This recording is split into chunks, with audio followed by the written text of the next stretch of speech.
You are Locked On Packers, part of the Locked On Podcast Network, your team every day. I'm Peter Bukowski, and I cover the Packers for The Leap, a newsletter I would love for you to subscribe to. You can follow me on Twitter, Peter_Bukowski. Follow the podcast on Twitter at Locked On Packers. Like us on Facebook. Subscribe to the podcast, iTunes, Spotify, Google Podcasts, wherever you find podcasts.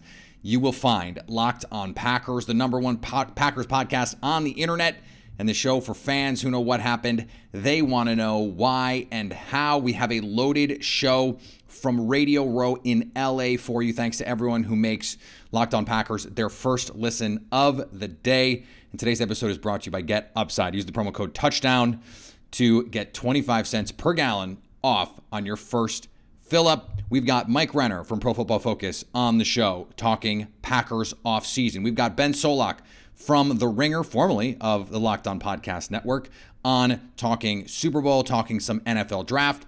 And finally, we've got offensive lineman Ben Garland. He was on that 49ers team that unfortunately pulled the pants down of the Green Bay Packers in the 2019 NFC Championship game. We talk about that game a little bit. That is at the end of the show. Let's get to it right now. Joining me now from Pro Football Focus, friend of the program, Mike Renner. Mike, what's going on, man? How are you? I'm doing great, dude. Nice to actually finally meet you in person. We obviously talked a lot on pod before over Twitter, but it's always nice meeting people. What is the name of your CBD product that you're pushing here on Radio Row? Just kidding. Only I had one. That'd be coming off the shelves right now. There's a lot to try and figure out for the Packers offseason. Let's sort of push that to the side for now. Mm-hmm. Draft is your ballywick most of the time, and we're trying to put together mock drafts, right? How do you put together needs for a team that you don't know who's going to be on it in a month? I mean, you do it based off of the assumption, like you try to project out what a team's going to do. So if you have, you're the Packers and, what's a better example of that? I don't know, you're a team that has a guy they obviously are going to like franchise tag. You don't consider that a need, like a guy, a pending free agent. But if there's, obvious holes on the roster that they're not going to be able to re-sign, with the Packers, it's like the edge position, they might not be able to keep all those guys in there. Then maybe you start to consider that a need. But, you try to project out as best you can. But really, any mock draft you're seeing right now, it's for clicks. I'll keep it real. It is not, if intellectual honesty in a mock draft game, you got to throw out the window at this time of year. Yeah, anything before free agency is just sort of for fun. Yes. It's here are the guys we think are going to be in this range and a vague understanding of who might be interested in taking them. Yeah, it's far more indicative of the players, right, the talent level there, than it is actual team fits. So when you look at this draft, to me it seems like there is going to be a push, not just from you, probably from me when I do my own mocks, of trying to get some more complementary receivers from this draft class. Yeah. Again, with or without Davante Adams, that's probably something that they'll look to do. Who are the guys that you're looking at? Okay, these are the skill sets that can complement what's already in the building or what can amplify what this offense wants to be. I think speed, and that's obviously with MVS hitting free agency, is the thing, where if it's just Allen Lazard, Amari Rodgers as your 1-2, Equinemius St. Brown, that's not a fast receiving core. That is not, you're not getting open deep a lot. And it's they relied on Davante Adams for that. And then when MVS was on, the offense that's when it was humming at its best. So I think any sort of speed or vertical threat is, 1A, 1B, 2 in terms of need in this receiving core. Because if you don't have that, all of a sudden you're really closing off a big portion of the field that those guys can't win at. So the Packers don't take first-round receivers, right? So if we're going to look on day 2, are there any names that you like that you're just okay, the fit is here? Because there are some first-round receivers that, by the way, I love, and I think, maybe the Packers should consider. I just don't know that they will. So give me a couple day 2 names. If you want speed, there's not a lot faster receivers than Calvin Austin from Memphis. And he was at Senior Bowl, smaller guy, but he is a pure speed, vertical, deep threat that, like I said, the Packers don't have. Probably going to run the 4.3s, and it showed down against good competition at the Senior Bowl. So that's a guy I'd highlight, but that's not really the Packers' MO. Is the problem with when they draft speed at the receiver position, they don't like having guys that can only do that. They want the Chris Olave of Ohio State, where it's he wins deep, but he can do other things as well. So that's why I say if you're waiting to the back end of the second round, speed goes fast in the NFL draft. You're usually not going to be able to find it. So I think kind of why they've ran into this niche is because they haven't addressed it at those points in the draft. They haven't been in the position to take those guys who are the difference makers in that area of the field. So that's why I would recommend a first-round wide receiver. But okay, they've got to get let's play along for a second. Okay. Let's say they, for one reason or another, happen to have the 9th overall pick in the draft. Yeah, not sure how they would get that, but I follow. I'm kidding. And maybe a certain future Hall of Fame quarterback is in Denver, et cetera, et cetera. Is there someone where you go, wide receiver 1, this is the guy, I love it here, because they're probably going to blow everything up at that point? Mm-hmm. There's a tier of wide receiver 1 in this class, and it's Drake London from USC, Garrett Wilson from Ohio State, and Jamison Williams from Alabama, in my opinion. Those guys, depending on what you want, that's your wide receiver 1. If you want a possession receiver, it's Drake London. If you want kind of a movable chess piece, it's Garrett Wilson. If you want speed, it's Jamison Williams. So that's a guy I'd highlight. If you have number 9 overall pick, that is not too high to draft Jamison Williams in my eyes, because he would have, had he not torn his ACL, ran low 4.3s, fastest player in terms of just how we played the game of football in college football last year. So that is a guy who I would highlight as that would go a long way to this receiving core if you got him. A guy that I was watching that I was just like, I don't know exactly if he's ready to be. I said he was what Laviska Shenault fans told us that he was, but wasn't. You know what I'm talking about? Treylon Burks from Arkansas. I watch him and I just go, how many different ways could Matt LaFleur and this offense use him? I don't know. I haven't watched everybody. He was just the guy that jumped out as like, this guy could be special. Yes, and so to me, he's like a poor man's DK Metcalf, and like a better version of Alan Lazard in that they're that's a pretty big delta in there. Yeah, like big-bodied, physical, can block with speed is kind of the other caveat that a lot of guys who are 225 pounds aren't running past defensive backs. Treylon Burks is. And so he played a lot of the slot in Arkansas. He's not kind of like DK Metcalf was all outside. Burks is all inside in college. So it's a little bit different of a projection. But again, you're drafting physical specimens, trying to project them to the NFL and what they could be, and there's not many better physical specimens in this class than Burks. There has been, I think, this idea that in order, you bring in Rich Bisaccia to try and fix your special teams. And then there's this idea that, then you need to focus more draft equity on special teamers. Whereas most of your day 3 guys, they love to draft athletes anyway, which is what you want on special teams. And they tried. Amari Rodgers was supposed to be the returner. Like, to what degree do you think that is actually a strategy to making your special teams better? I think it's almost the opposite. It's like if you had a bad special teams coach, that's when you should have prioritized guys who knew what the hell they were doing.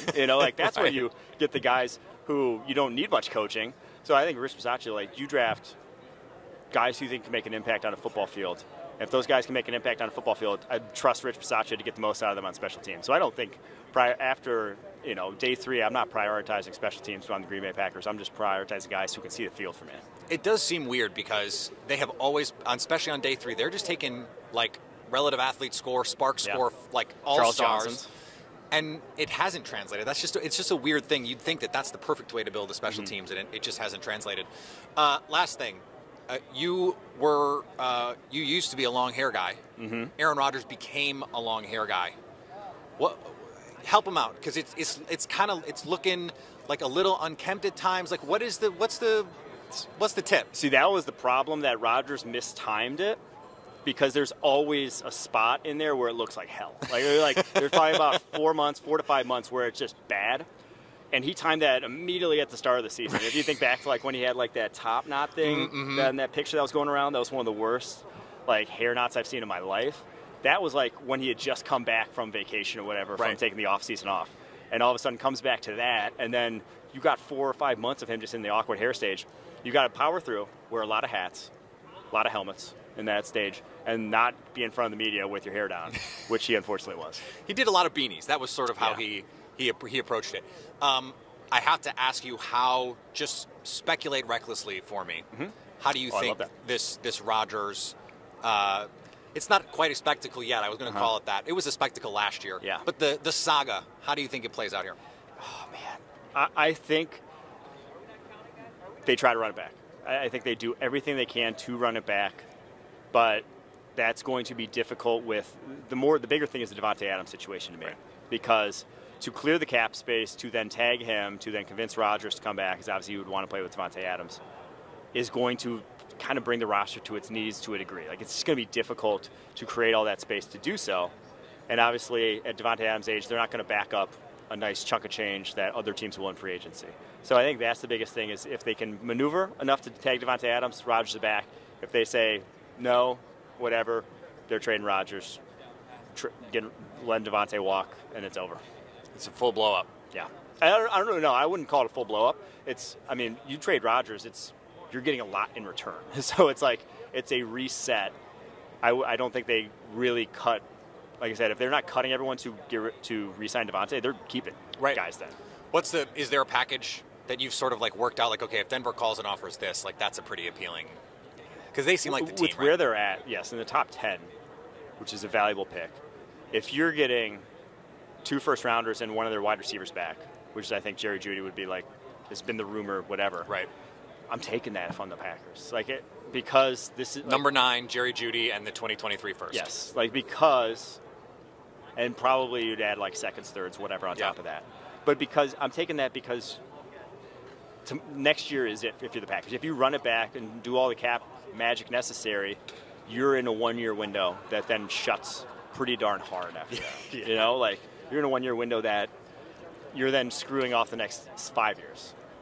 Whereas if you flip this, Jordan Love turns into what they thought he was when we drafted him. Your window's a decade plus. And even if Jordan Love's not, you then became an attractive destination to other quarterbacks because you have so much draft capital, because you have a roster that's already talented. So I think that, to me, has always kind of been the Packers. Maybe I'm talking myself into them trading them. That's always been the Packers' MO, is playing for the future, not ever going all in. This was the most all-in season that I've ever seen from them in my lifetime. So I do think that is probably the course of action that I guess they would take at this point. Well, we'll see. A lot to still be figured out. Mike, I appreciate it, man. Yes, no, appreciate you having me on. Glad to be back. Sadly, the Packers couldn't be here. I was kind of banking on it. But I was too, to be honest. Yeah, but here we are. But good talking. All right, thanks, Mike.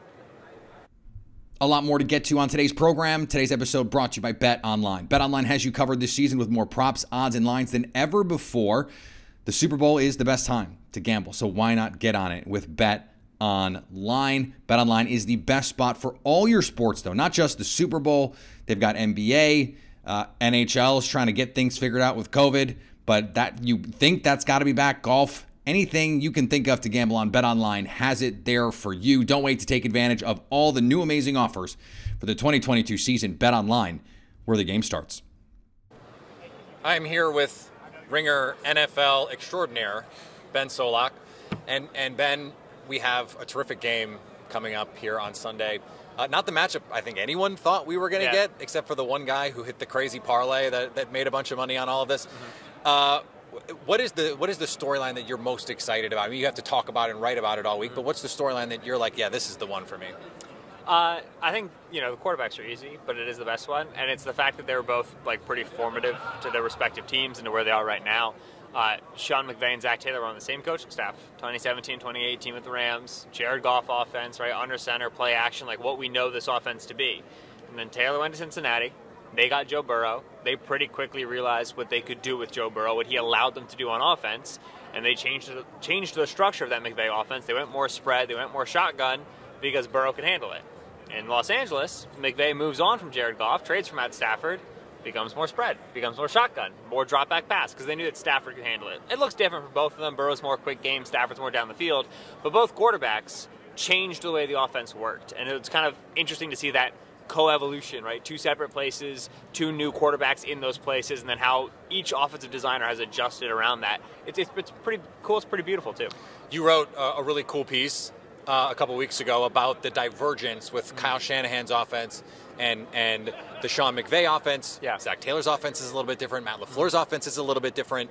The offense in Cleveland is a little bit different. What is it about this wide zone scheme that allows it to be so different for everyone? Because it used to be the West Coast, everyone just ran the West Coast offense. It's not like that with this. Yeah, so it's a really good question. So we're gonna put our quarterback under center. We're gonna put our back 8 yards back.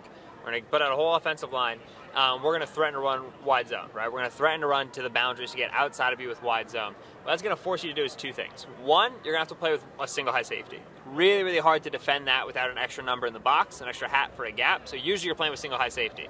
The other thing that's going to do is once we snap it and we have that line start to flow and we have that back start to run and that quarterback turns his back to the defense, your backers have to respect it, right? They have to go. They have to take that first step. They have to flow, right? Is what we would say defensive coaching-wise. They got to flow.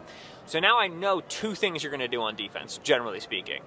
That's a lot. That's way more than zero. Like in terms of how much it matters for an offensive coach, that really matters. So when you look at where Jared Goff and Jimmy Garoppolo in those two offenses were throwing the football in the heyday of this offense, 2017-2018, it was intermediate middle of the field.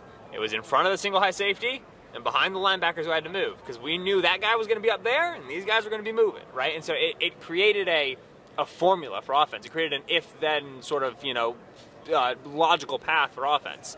Defense has started to figure out how to adjust to it, and then the divergent evolution you see is Shanahan solutions versus McVay solutions, and some work better and some don't, and they move on from Goff and they draft Trey Lance, and kind of everything spreads from there. But fundamentally, in Cleveland, in Minnesota with Kirk Cousins, all these offenses, we're saying we're going to put bodies on the line, we're going to run outside zone, and it's going to tell us some certainties about your defense, and that makes our job a lot easier.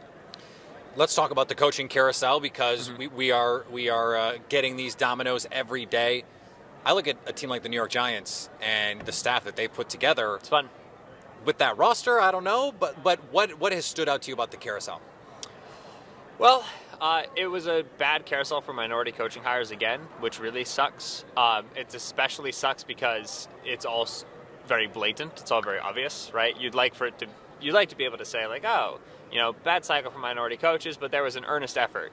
The same three guys got interviewed for all the jobs. None of them got it. We have Mike McDaniel as our minority hire, which, in and of itself is an interesting conversation. Lovie Smith then gets the Texans job, and that Houston search was a debacle, and unsurprisingly so, given the fact he's running it. And so for the minority coaches you have hired, you have McDaniel, who doesn't appear to be a minority coach and doesn't have the same lived experience like a Brian Flores. And then you have Lovie Smith, who just very clearly is the same thing David Culley was. He's a placeholder, and he's not being viewed as a legitimate option.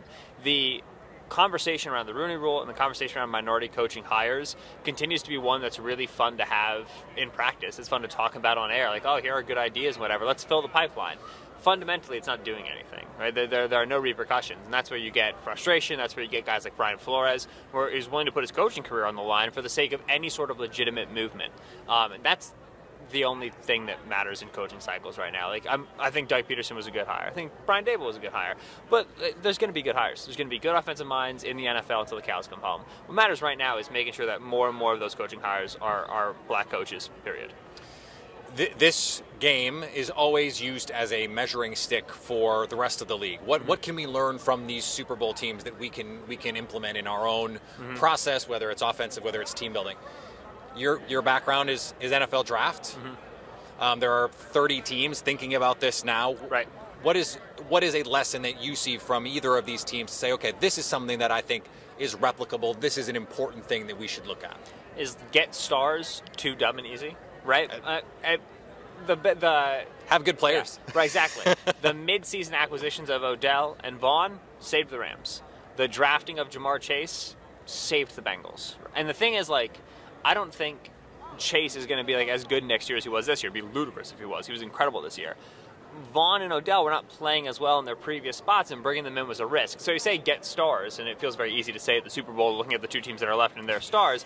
But the reality is that getting stars can be tricky. It can be hard. That Penei Sewell, Jamar Chase conversation is still very much there. Sewell was a really good player. We have only 1 year of data. Like, it still is a conversation. So getting stars is a 2-word sentence, and it feels easy, but it's actually really hard. Once you get those stars, then it's a matter of maximizing, right? The Bengals have made the entire plane out of Joe Burrow and Jamar Chase. The Rams' passing offense is night and day what it was under Jared Goff, and that's because not only Matt Stafford, but Odell Beckham Jr. and the emergence of Cooper Kupp. Defensively, the Rams are clearly their star. And defensively for the Bengals, Jesse Bates is making game-winning plays, Trey Henderson with game-winning pressures. Like, Bates and Henderson aren't viewed as the stars, but those are the guys that you need. And so it's nice to have, like, a GM who can find a good fifth-round pick who hangs around. But the reality is that if you're not attracting stars in the NFL, you're not getting here. All right. Before we finish up the show, we have to talk about our friends at Built Bar. Built Bar is the best tasting protein bar ever. It's the protein bar that tastes like a candy bar. And if you're like me, you might have fallen off the wagon on some of these New Year's resolutions that you had, but Built Bar makes it easy to stay on your resolution to snack healthier. That's one of mine. I know that I eat a lot of junk when I snack, and I'm trying to be better about it, but guess what? I like to snack on things that taste delicious. Celery, carrots, I don't really want that. But Built Bar makes it easy, something that's high in protein, high in fiber, low in net carbs, low in sugar, and yet it tastes delicious. You would not expect something with that profile of macros to taste delicious, but with flavors like mint chocolate chip, caramel brownie, my favorite, I love the coconut brownie. There are terrific options to choose from, and they are all absolutely delicious. Use the promo code LOCKED15 to get 15% off at Built.com. Today's episode also brought to you by GetUpside. This is an app that you need to know about if you buy gas, and let me guess, you buy gas. Why not? Why not get paid to do something you already were going to do, that you already had to do? That is what GetUpside allows you to do. Get cash back just for filling up. And when you download the app in the App Store and enter the promo code Touchdown, you could get 25 cents per gallon or more off on that first fill up. You're already going to do it. Gas prices are too high for you to think that you should have to pay those prices and not get a little money back for your efforts. You're going to do it anyway. So why not get money back with GetUpside? Use the promo code Touchdown to get 25 cents per gallon or more back on that first fill up. We're here with 10-year NFL vet Ben Garland, now on the content creation side here, promoting some charity work as well. How did you get into the content creation game? We just saw like a missing opportunity in the market. I mean, doing the Wingman 63s, our company, and so we started this year, and we're really proud of it. But you just see like so many friends who have incredible stories, athletes, musicians, artists, and you meet them along the way, especially playing in the league so long. And they have incredible stories, and you get to know them. And these guys are getting sponsorships and doing deals, but they're not really matching up with what they're truly passionate about. And so you know these guys' background, and you'll be able to work with them and know, and what do you really care about? And then finding that for them and matching them with that so they can be genuine in that campaign. And I think that really makes you lean in more and really care about something more. And whenever you can develop that content, and you know the person behind it genuinely cares about it. We got like Chris Long and the Water Boys, and they genuinely care about helping people. And so with that and our foundation, we really try to make a difference as a big part of it too. So we want to give back and make sure every campaign we do does something. So with every athlete or artist or musician we work with, we make a donation in their name. And a lot of the campaigns we're doing, we're proud to say that they're making an impact. Like the one we're working on right now is with Cal Hope, and it's telling all Californians about the mental health resources that are free to them. We're finding these guys that genuinely care about mental health and those issues, or have had issues of their own. Like we got to do an incredible piece with Jay Glazer the other thing that was extremely powerful because he fights for it. He just wrote a book about it, Unbreakable, awesome book, absolutely loved it. And having him and the campaign and how he genuinely cares about it, I think it comes over so much better in the content where you lean in because you know that person cares. We're here at Radio Row with former offensive lineman Ben Garland. Ben, this is something that I have noticed about offensive linemen when they stop playing. A lot of them, they look like me when they're done, when they looked like you when they were playing. Is that going to happen to you? Eventually, but I'm ramping up to go play another season. Okay. Like I'm ready to play, and I'm excited to come back this season. Dealt with an injury last year, but I'm getting back in. But yeah, definitely after football, which hopefully won't be for a little bit, I'm gonna slim it down. I'm gonna drop down to like 230, 240. It's always interesting to see the reverse too. You always see those little guys, the running backs and the receivers, a little bit chubbier cheeks. They're eating the same way, but they're not putting the same amount of calories and output, and you see them blowing up a little bit. So are you the kind of guy that has to like pound the calories to maintain? Unbelievable amount, like force extra food all the time in order to maintain my size. And so I remember the other day I didn't eat that much and I lost a ton of weight just from not force feeding myself like I usually do. So you through the charity work and I think the content creation have this impetus to help people. Who helped you along your journey? I definitely think that's inherent with all of us. I think there's some aspect of the human experience where we want to give back and you want to help others. And whenever you do, I mean, it means the world to us. And a lot of times it makes you feel better than the person you helped. But definitely along the way, my grandfather was a huge influence on me. He's had service before self, officer in the Air Force, full bird colonel that always went out of his way to help others. He had a lot of other people along the way. I remember there was one Bronco player that came down to my hometown in Grand Junction and like had me shoot hoops and do stuff with him, and that made my day for the next month. So now that I knew I had the opportunity to make a similar impact, he wasn't a big name guy, but a Bronco player talked to me, spoke with me, he was genuine with me, made a huge impact on me. So my entire career, I've been trying to do 63 events a year in order to kind of make that investment and hopefully make a similar impact to some other kid out there. This has been something that you always get a different answer from offensive linemen when you talk to them about it. I've had this conversation with longtime Packer guard Mike Wall about these offenses now that just want to throw the ball. And you're Buffalo and you want to throw it 50 times, 55 times. And offensive linemen will say, okay, great, I'm moving backward 55 times. I did not get into this game to play it this way. So all of that is to say, how much of it, from your standpoint, is mental? Like, all right, you need to sort of like get us some work in here, get us a lather going. If you want us to pass protect, can we run gap a couple times? Can we run some power? Like, what is your stance on that? Run the ball. Run the ball. Establish the run. And I think when you do, I mean, a lot of coaches get it. I mean, Kyle Shanahan is my coach in Atlanta as offense coordinator and the head coach for the Niners. That guy's a genius. I think he understands football in a way that few do. And he said a lot of times his goal is to run it 30 times a game. That's his number. And I think when you run the ball and you establish that, it kind of changes the way the defense plays. But then you can play pass off of that, which looks exactly like the run, which changes the box. And then you can throw in the passes when you have to. But if I was a coach, I would never not run or play action pass. Everything's going to look like a run.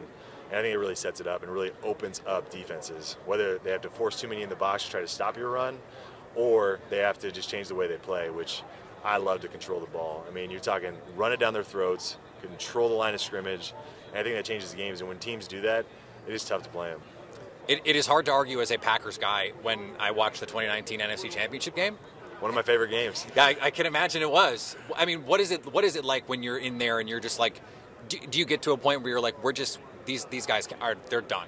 They're just they've given up.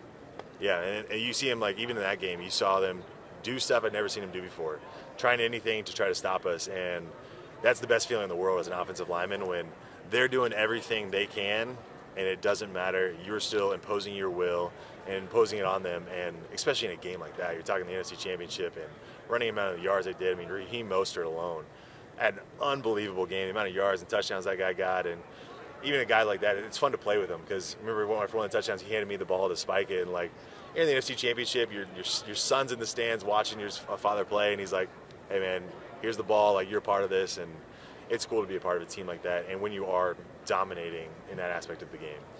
What makes Kyle special as a coach, as a play caller? I love his Friday meetings.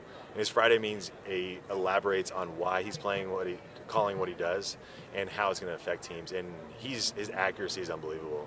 He'll show us a play and he'll be like, this play's not great. We're not going to get many yards in it, but 10 plays later, it's going to set up this, which is going to be an explosive play or pass that's going to be for 36 or 37 yards.